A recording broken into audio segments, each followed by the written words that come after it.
Hola, muy buenas tardes. Hola, buenas tardes a todos. ¿Qué tal?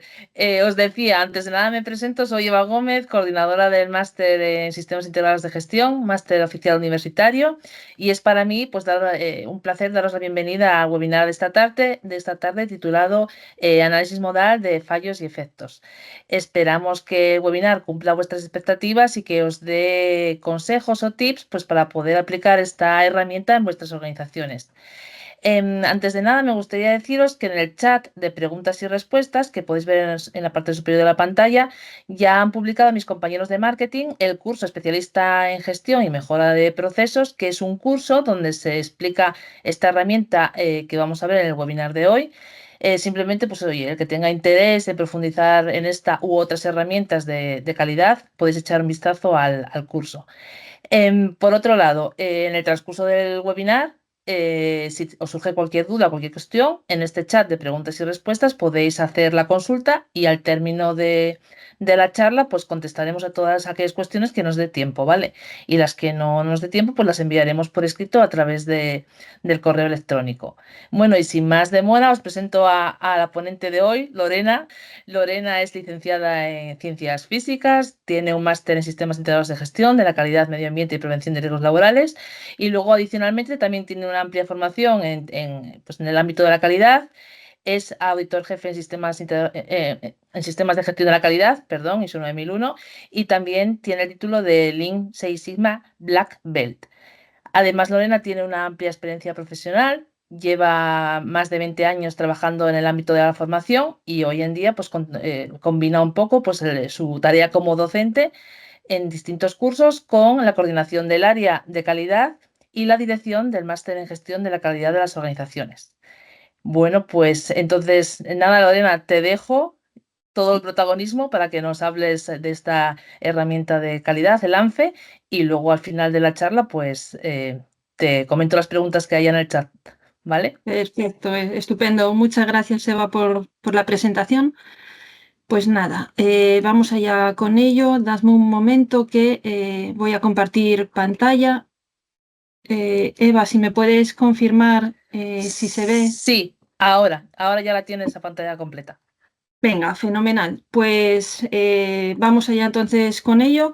Bien, como ya sabéis, pues digamos que el principal objetivo de la sesión de hoy pues, es poder dar a conocer los pasos a llevar a cabo para afrontar de manera adecuada un análisis modal de fallos y efectos, lo que comúnmente se conoce como ANFE.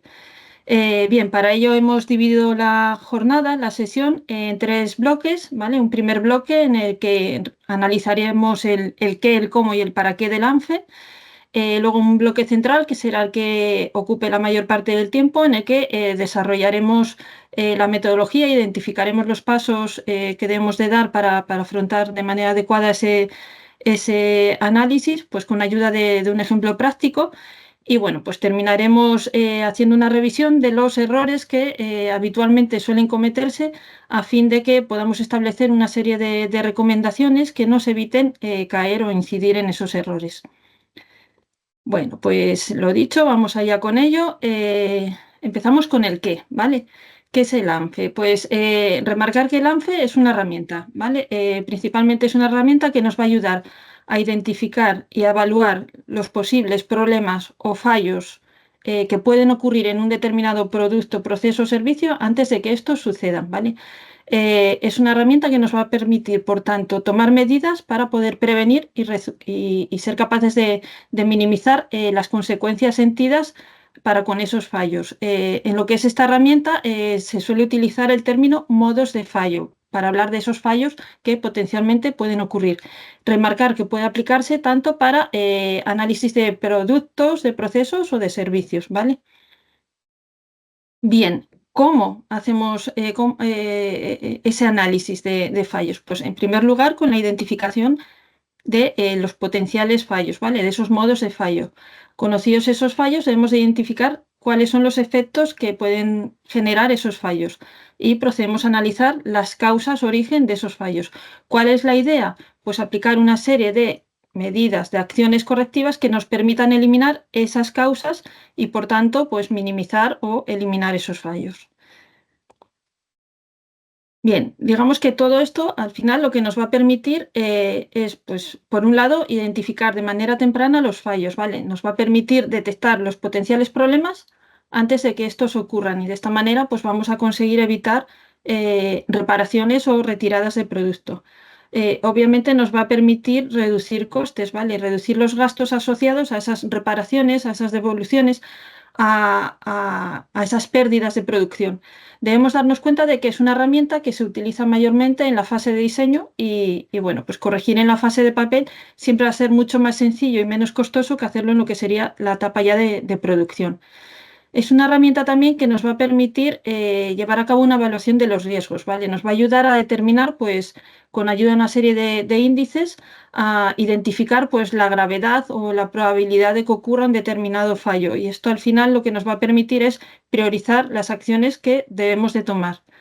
Nos va a permitir también mejorar la calidad, ¿vale? Pues al prevenir los fallos vamos a conseguir aumentar la fiabilidad y por tanto la satisfacción del cliente y también comentar que es una herramienta que nos va a ayudar mucho en el cumplimiento normativo al que esté sujeto nuestro sector, ¿vale?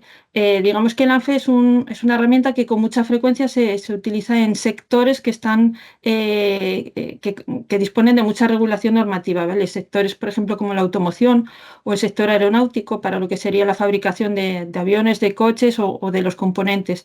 Es una herramienta que se utiliza mucho también en sectores como el farmacéutico o el sector alimentario, ¿vale?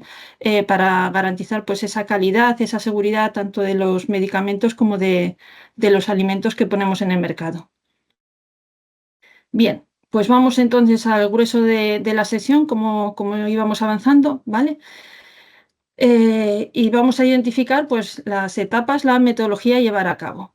Lo bueno de esta herramienta es que lleva aparejada pues, precisamente eso, una metodología que nos va a garantizar lo que sería ese buen funcionamiento del análisis. Conlleva una serie de etapas, una serie de pasos que nos van a ir ayudando a desgranar cada producto, cada proceso, cada servicio que nosotros vayamos a analizar, a fin de poder identificar de manera más clara esos fallos y poder darle solución ya en la fase de diseño, ¿vale?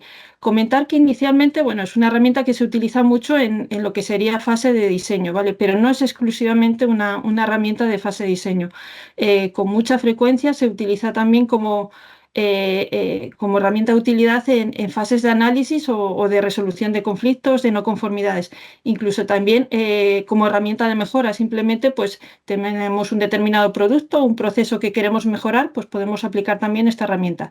Lo que sucede es que, bueno, aplicada en la fase de diseño es donde da mejores resultados porque, como hablamos, pues en la fase de papel todo resulta menos costoso. Bien, hay distintas etapas, ¿vale? Que conforman la metodología para aplicar esta herramienta ANFE. Si miráis, veréis que hay amplia bibliografía, ¿vale? Si hacéis una búsqueda, podéis encontrar pues, más o menos etapas de las que os estoy indicando aquí, pero bueno, digamos que estas son las principales a llevar a cabo y que garantizarían pues, ese buen funcionamiento de la herramienta. Vamos a ir viendo cada una de ellas con calma.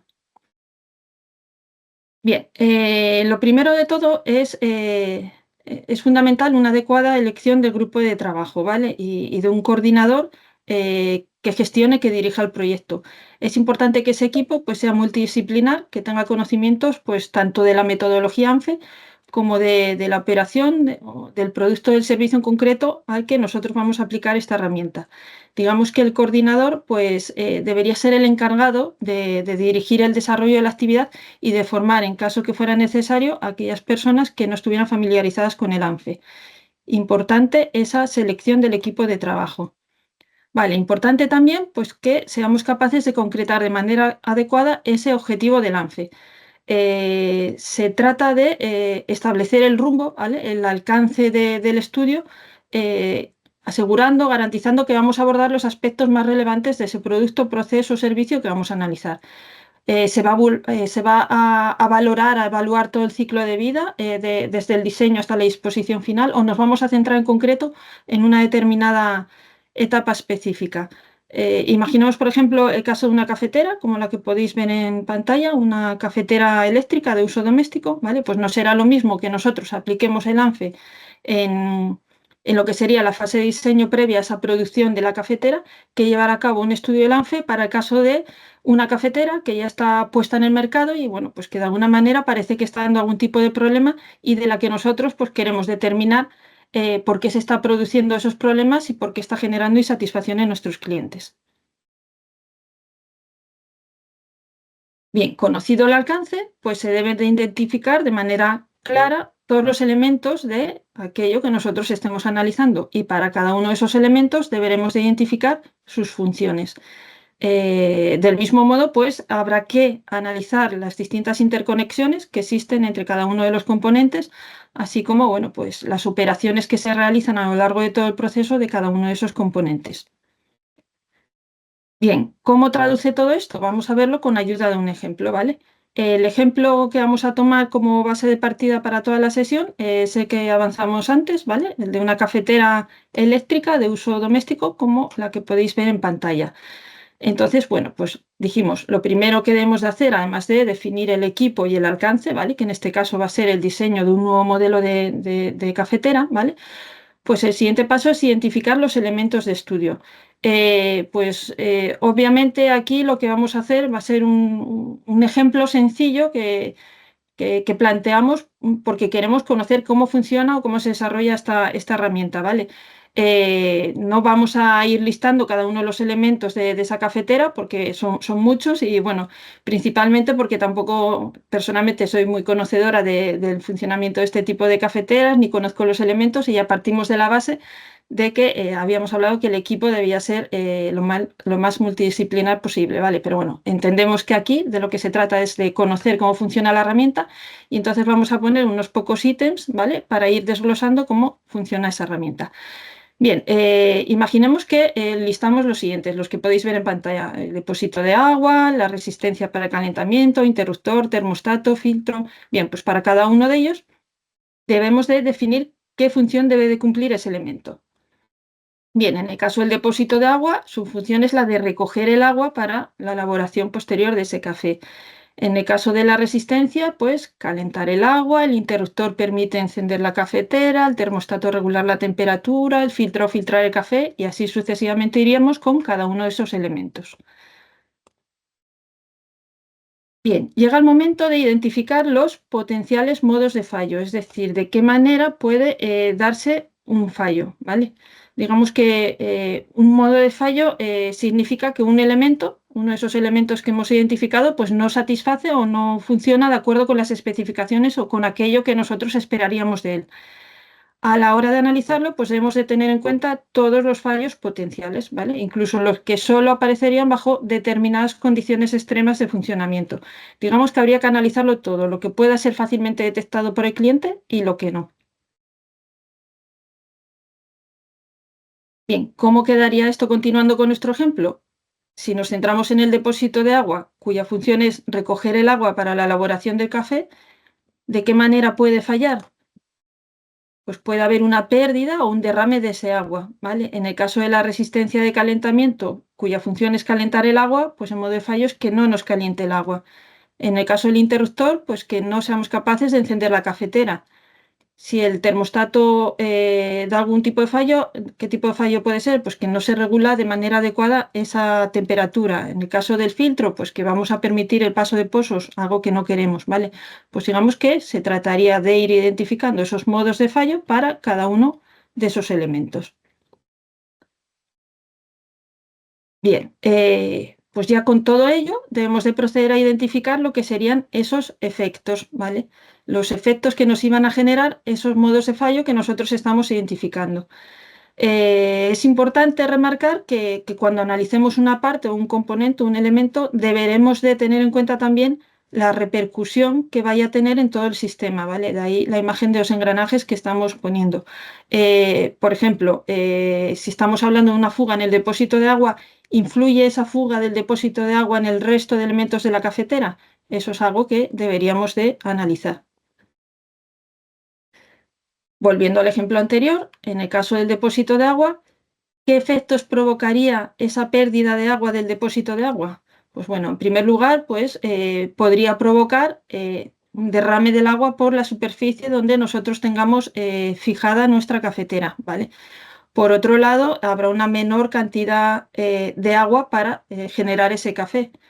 Eh, Puede haber cortocircuitos, ¿vale? Si estamos hablando que ese agua se junta, ese agua que se está perdiendo, se junta con todo lo que sería el cableado o la electrónica de la cafetera, pues podríamos generar algún tipo de corto y podría dañar también a otros componentes, ¿vale? Con esto lo que se pone de relieve es lo que avanzamos aquí anteriormente y es que debemos de revisar todo el sistema, ¿vale? Y de qué manera vemos que ese depósito de agua, ese fallo, esa pérdida de agua, pues puede influir en el resto de elementos, como es en este caso todo lo que sería el cableado eléctrico y los circuitos electrónicos. Bien, pues ese mismo análisis y deberíamos de ir haciéndolo con el resto de elementos, determinando pues los efectos que generaría cada uno de ellos. Por ejemplo, en el caso de la resistencia, un fallo en la resistencia haría que no se caliente el agua y, por tanto, pues no se infusionara de manera adecuada el café. Y bueno, pues así con cada uno de ellos. Vale, llega entonces el momento de identificar las causas que, bueno, pues potencialmente nos estarían generando ese fallo. Hablamos de debilidades, ¿vale? Debilidades en el diseño o en el proceso, pues cuya consecuencia va a ser ese modo de fallo. En ese sentido, pues debemos de ser capaces de definir las causas que de manera más, digamos, concisa y completa, ¿vale? Pueda servirnos para tomar las acciones correctivas más adecuadas y orientarnos a las causas que verdaderamente son pertinentes en el caso de ese elemento que estamos analizando. Bien, ¿cómo quedaría esto en el ejemplo? Eh, Nosotros tenemos nuestro depósito de agua, estuvimos viendo los efectos, ¿vale? Imaginaros que eh, hacemos un análisis, tiramos del listado de información, etcétera, etcétera, histórico de registros y vemos que las posibles causas de fallo pues, pueden deberse a defectos de fabricación o puede deberse también a defectos en nuestros materiales, ¿vale? Pues no sé, por ejemplo, no estemos utilizando materiales de buena calidad o que el plástico sea un plástico de una densidad inferior a la requerida. Puede ser que este depósito de agua esté expuesto a altas temperaturas o una determinada variación de temperaturas que hace que se dilate, o sea, haya una dilatación y una contracción que pueda generar grietas, ¿vale? En ese depósito de agua. Puede ser también posible que estemos sobrellenando ese depósito y que debido a la presión de las paredes del tanque pues se agriete también o pues que haya un desgaste o que el uso no sea adecuado y se nos caiga, etcétera, etcétera. Y todo esto pues bueno, genere grietas que al final provocan pues ese derrame de agua que estamos diciendo. Pues igual que de exhaustivo que hemos hecho el análisis con el tema del depósito del agua, pues deberíamos de hacerlo con el resto de elementos. Bien, sistemas de controles actuales. Digamos que debemos de identificar si nuestro diseño o si actualmente nosotros tenemos contemplado algún tipo de control que nos permita prevenir esas causas que estamos viendo que pueden darse, ¿vale? Destacar que es importante también que llevamos a cabo pues, un seguimiento y una actualización periódica de esos controles. Debemos de verificar si se han quedado obsoletos, si es algo que lleva tiempo y ahora se ha cambiado, que ha habido nuevos requisitos, si debe de modificarse, ¿vale? Es importante también no quedarnos simplemente en lo que podamos tener definido inicialmente, sino, bueno, pues que haya un seguimiento y una actualización de esos controles.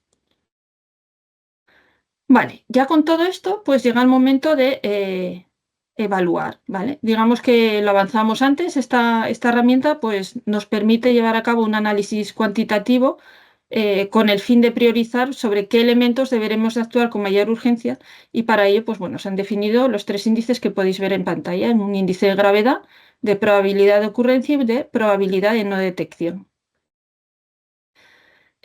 Vamos a ir viendo con calma cada uno de ellos. Empezamos con el índice de gravedad. Este es un índice que nos va a valorar el nivel de las consecuencias sentidas por el cliente debido a los efectos de cada modo de fallo. Digamos que es un índice que va a crecer en función de la insatisfacción que genere en el cliente. crecerá en función pues, de la degradación de las prestaciones, de la rapidez con la que aparece una determinada avería o, por ejemplo, del coste que nos vaya a suponer la reparación de esa avería. Para ello se definen una serie de tablas, como la que podéis ver en pantalla. Comentar que estas tablas no son estándar, no están tabuladas de manera estándar, ¿vale? Sino que son tablas que cada organización debería de adaptar a sus propias necesidades en función de aquello que esté estudiando. Aquí simplemente os pongo este ejemplo, esta tabla a modo de ejemplo, pero lo ideal es que cada uno de vosotros, pues en función de lo que esté analizando, lleve a cabo sus propias tablas. Fijaros aquí, por ejemplo, poniendo una escala de valoración de 1 a 10, pues establecemos los siguientes ítems. Pues decimos que 1, el índice de gravedad es mínimo, es ínfimo, y una escala, o sea, un valor de 10, pues estaríamos hablando de una gravedad muy elevada, ¿vale? Por poner un ejemplo, en el caso de que habláramos diéramos una puntuación de entre 8 y 9, estaríamos hablando de un índice de una gravedad elevada, lo cual quiere decir que el fallo es crítico, según la tabla, y provoca alto grado de insatisfacción en el cliente, ¿vale? ¿Qué diferencia esto con un valor de 10? Pues un fallo de 10 estaríamos hablando que el fallo implica problemas de seguridad o de no conformidad con los reglamentos en vigor. ¿Veis un poco la diferencia? Digamos que el nivel cambia, ¿no? Ya el nivel superior de 10 estamos hablando incluso de riesgos de seguridad. Pues ahí bueno, digamos que escalando en cada nivel, pues tendríamos cada uno de los distintos matices. Bien, el segundo de los índices de evaluación es el índice de probabilidad de ocurrencia. Es decir, nos va a evaluar la probabilidad de que una causa específica se produzca y que dé lugar a un modo de fallo. Digamos que para poder reducir este índice, pues nosotros deberemos o bien establecer cambios en lo que sería el diseño o bien actuar sobre los sistemas de control que tuviéramos establecidos a fin de impedir que se produzca ese fallo. Volvemos a lo mismo, la tabla será la que la organización genere para aquello que esté analizando y porque veis aquí un ejemplo, lo mismo, tenemos una escala del 1 al 10. 1, pues la probabilidad es muy escasa, es un defecto inexistente en el pasado y, por ejemplo, hablamos de una puntuación máxima de 10 cuando el fallo se produce frecuentemente. Bien, ya para terminar, pues tendríamos el índice de probabilidad de no detección, ¿vale? Digamos que es un índice que nos va a indicar la probabilidad de que ese modo de fallo llegue al cliente antes de que nosotros lo identifiquemos, ¿vale? Este índice pues, va a depender de los sistemas de detección previos que nosotros tengamos definidos. Si no tenemos sistemas de detección, pues obviamente vamos a alcanzar niveles elevados, ¿vale? Bien, ¿qué hacemos con todos estos índices? Pues calculamos lo que sería el IPR, digamos, el índice de prioridad de riesgo, pues para cada uno de esos modos de fallo. Comentar que en otras bibliografías, en vez de IPR, lo podéis encontrar por NPR, número de prioridad de riesgo, que no os confunda, ¿vale? ¿Cómo se calcula? Pues sin más que multiplicar cada uno de los tres índices entre sí, el índice de probabilidad de ocurrencia por la gravedad por la probabilidad de no detección. Esto nos dará un valor para cada fallo, ¿vale? Lo que nos va a permitir pues, ordenar cada uno de esos fallos según la prioridad con la que nosotros debemos de actuar sobre ellos. Bien, por lo general se va a establecer un valor límite para ese IPR, para ese índice de prioridad de riesgo, por encima del cual a todo fallo se deberá de aplicar una medida correctiva. Este valor límite pues, vendrá determinado por el equipo de trabajo y de acuerdo a las necesidades y los valores de la empresa, ¿vale? Al igual que comentamos antes con las tablas, este lo define la propia organización. A modo de ejemplo, os muestro la siguiente, ¿vale? Tenemos que, por ejemplo, si el IPR es de 0, pues obviamente no hay riesgo, no existe riesgo. Entre 1 y 125 podríamos hablar de riesgo bajo, según esta tabla, ¿vale? Insisto que sería la propia que desarrollara cada organización. Entre 126 y 500 un riesgo medio, entre 501 y 1000 hablaríamos de un riesgo alto. Daros cuenta que el mayor valor que podemos obtener es de 1000, ¿vale?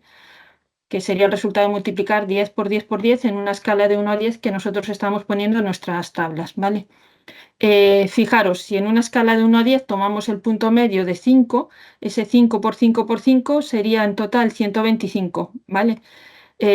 digamos que correspondería a una gravedad baja, a una gravedad moderada, una ocurrencia moderada y una probabilidad de no detección moderada, ¿vale? Por encima de ello ya podríamos estar hablando de un riesgo ya medio y ya por encima de 500, pues de un riesgo alto. Bien, añadido a esto, pues debemos de tener en cuenta también los fallos críticos que pueden pasar desapercibidos. ¿A qué nos estamos refiriendo con fallos críticos? Pues aquellos fallos que puedan ser evaluados con un índice de gravedad de 9 o 10, un índice de gravedad muy elevado, ¿vale? Pero que por contra tengan unos índices de probabilidad de ocurrencia y de no detección muy bajos. ¿Qué sucede? Esto hace que si hacemos el cálculo del IPR nos dé un IPR muy bajo. Entonces, si nosotros quedamos que vamos a actuar sobre IPRs superiores a un determinado nivel, en este caso no, nosotros no actuaríamos a priori, ¿vale? Porque nos está dando un nivel muy bajo. Sin embargo, tiene o sea, su gravedad es elevada. Estábamos hablando, si recordáis, de que podían tener repercusiones en cuanto a seguridad de ese elemento, ¿vale? O podíamos estar hablando de incumplimientos normativos. Con lo cual debemos de pegar especial atención a aquellos índices de gravedad que puedan estar opacados, ¿vale? Que no lleguemos a ver porque tengan un índice de prioridad de riesgo muy bajo, ¿vale? Y de esta manera pues queda enmascarado. Hay que prestar atención a ello. Bien, ¿cómo quedaría esto para verlo más claro con ayuda del ejemplo? Vamos a centrarnos en el caso del depósito de agua, ¿vale? Habíamos visto pues ya todos los elementos y nos quedamos en el control. Vale, supongamos que, por ejemplo, nosotros para este caso hemos establecido los siguientes mecanismos de control. Pues hemos contemplado que en el diseño se aísle lo que es el depósito de agua del resto de componentes eléctricos, ¿vale? Y por otro lado, el diseño mantiene alejado el depósito de las fuentes de calor internas, ¿vale? Pues con todo esto y teniendo en consideración datos históricos de otras cafeteras, otros modelos previos que podríamos tener elaborados o una serie de pruebas que hayamos llevado a cabo, ¿vale? Pues vamos evaluando, vamos dando valor a cada uno de los índices. En este caso, pues por ejemplo, índice de gravedad de 8, de ocurrencia de 6 y de probabilidad de detección de 10, nos da como valor del IPR 480. Pues así iríamos calculando cada uno de ellos. Vale, ¿actuamos sobre todos? No, lo que quedamos es que y vamos a cuantificar. Este IPR nos iba a ayudar a establecer prioridades, ¿vale? Si nosotros tomamos como referencia la tabla que avanzamos al inicio y fijamos, por ejemplo, un límite para ese índice de prioridad de riesgo de 126, vemos que actuaríamos en aquellos que tenemos marcados como naranjas, ¿vale? Porque serían riesgos medios. En principio no hay riesgos altos, ¿vale? Pero deberíamos actuar sobre esos riesgos medios. Vale, imaginaros, en este caso, porque vemos que tenemos tres marcados sobre los que actuar. Imaginaos que solo tuviéramos uno porque el resto fueran menores, ¿vale? Y sin embargo tenemos aquí uno de 125. Pues a lo mejor también decidiríamos actuar sobre el de 125, ¿vale? Porque eh, es muy poco las mejoras que podemos aplicar, solo hay un elemento sobre el que vamos a actuar, pues seguimos incluyendo el resto, pues según vayan en el histórico dentro de ese ranking, ¿de acuerdo? Quiero decir que no hay que fijarse exclusivamente en la tabla, insisto, cada organización en base a aquello que está analizando, pues debe de ir tomando sus propias referencias y decidir sobre qué actuar. Bien. Fallos críticos, ¿os acordáis que comentábamos que había que hacer revisión de esos fallos críticos? Pues bueno, en principio aquí vemos índices de gravedad elevados, ¿vale? No llega a esos 9 o 10, pero bueno, sí que son elevados, hablamos de puntuación de 8, ¿vale? Pero vemos que no se nos quedan enmascarados, ¿vale? No se nos quedan enmascarados porque ya saltó ese índice de prioridad de riesgo, porque el resto de elementos, perdón, el resto de índices también vimos que eran elevados, ¿vale? Entonces, sí o sí íbamos a actuar sobre ellos. Bien, pero que no lo perdáis de vista, ¿vale? Que no perdáis de vista siempre de pegar una especial atención a ese índice de gravedad. Vale, por otro lado, quisiera destacar aquí lo siguiente. Si os dais cuenta, hablábamos que uno de los posibles efectos del fallo era cortocircuitos, ¿vale? Esto haría que ese índice de gravedad pues, fuera muy elevado, ¿vale? Porque estamos hablando ya de otro tipo de riesgos. Sin embargo, se evalúa con un valor de 8, ¿vale? ¿Por qué? Porque si nos fijamos en las medidas de control, ya se tuvo en cuenta que esa posibilidad y se ha diseñado, el diseño ya contempla que un aislamiento de los componentes eléctricos que nunca van a estar en contacto con ese depósito de agua y por tanto, pues la gravedad en ese sentido, pues puede disminuir. Bien, pues digamos que una vez que tenemos claros ya pues, los fallos sobre los que vamos a actuar prioritariamente, llega el momento entonces de definir las acciones correctivas más idóneas que nos van a permitir modificar al menos alguno de esos índices de evaluación, de tal manera que ese índice de prioridad de riesgo pues, se vea reducido.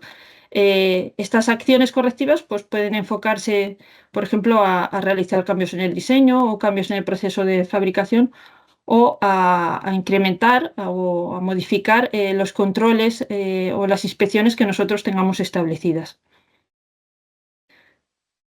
Bien, ya con todo ello, pues para cada acción correctiva que finalmente decidamos aplicar, pues será necesario marcar una serie de responsables, ¿vale?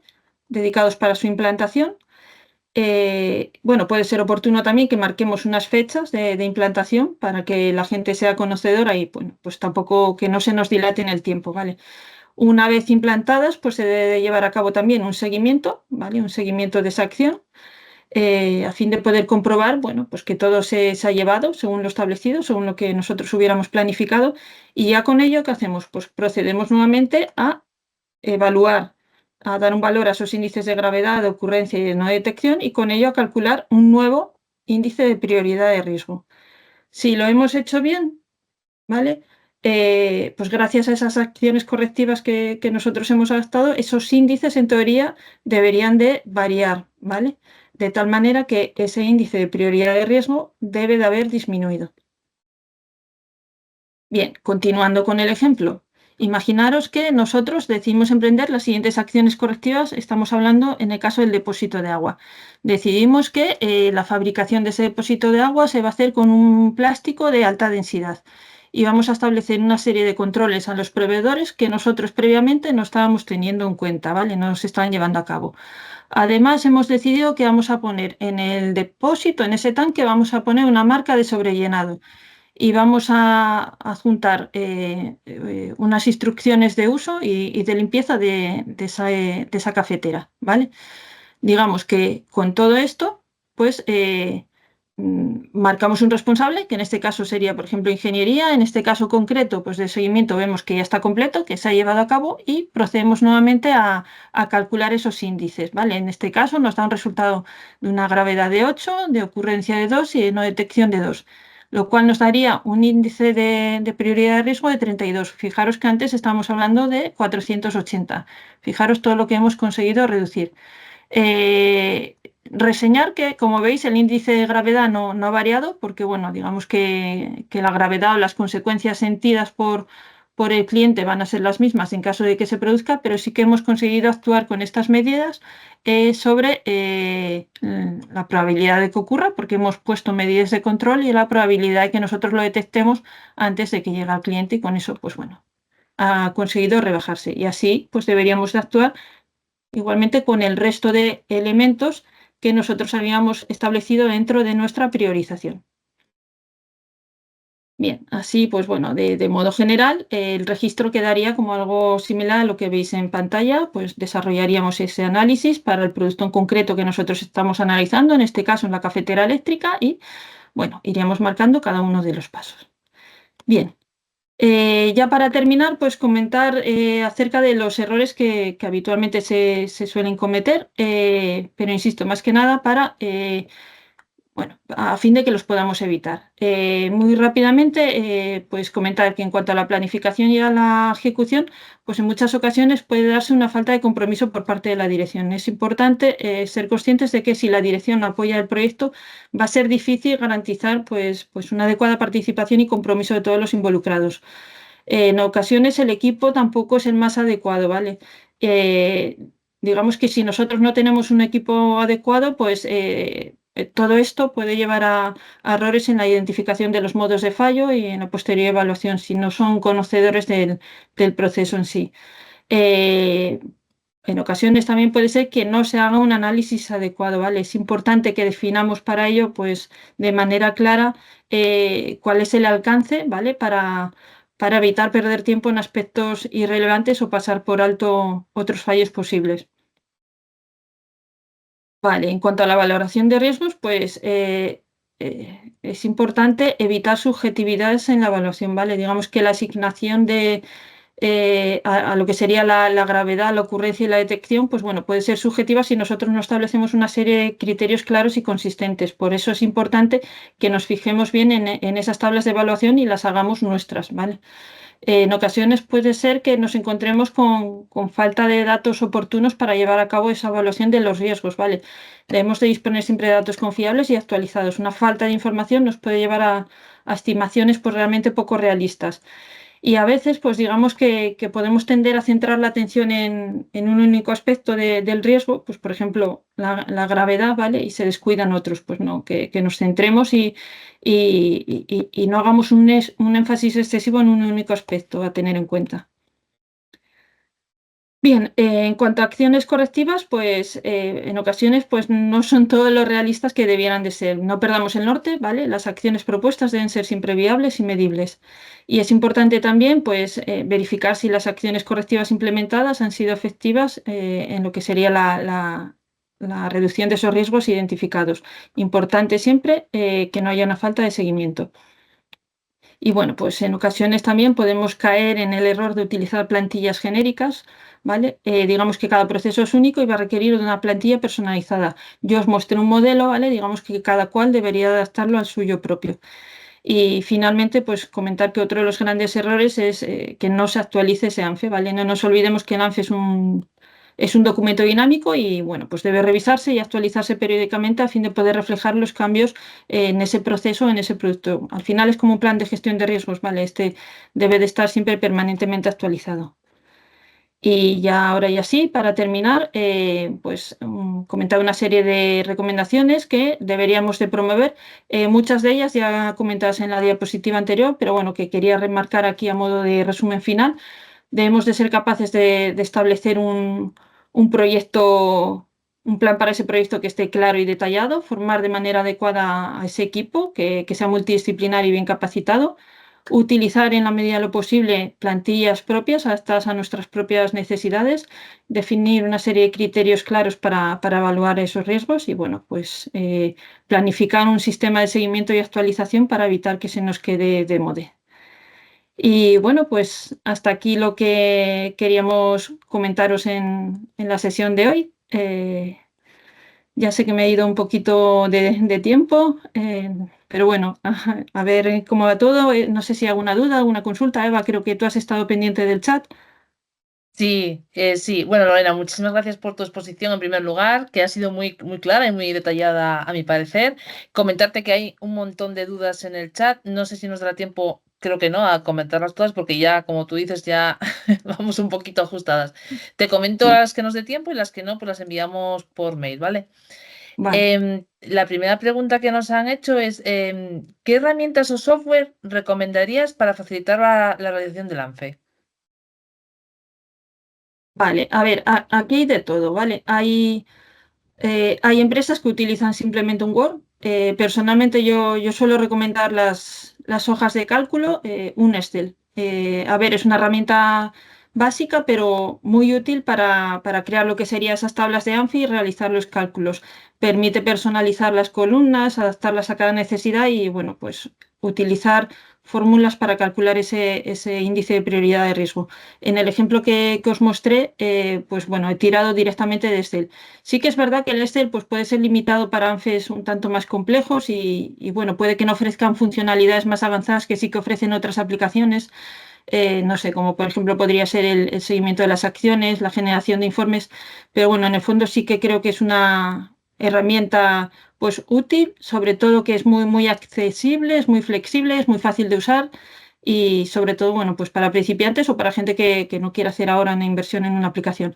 A ver, en cuanto al uso de otro tipo de aplicaciones o software, pues la verdad que no me atrevería a recomendar nada en concreto. No es una herramienta que yo haya utilizado en otras aplicaciones. Sé que hay varias en el mercado y bueno, pues se trataría de ver de hacer un análisis acerca de cuáles son nuestras necesidades y ver qué prestaciones pues, tienen las aplicaciones del resto de herramientas que hay y ver si estas cubren o no nuestras necesidades.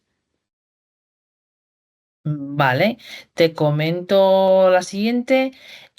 ¿Con qué frecuencia debe revisarse y actualizarse un ANFE?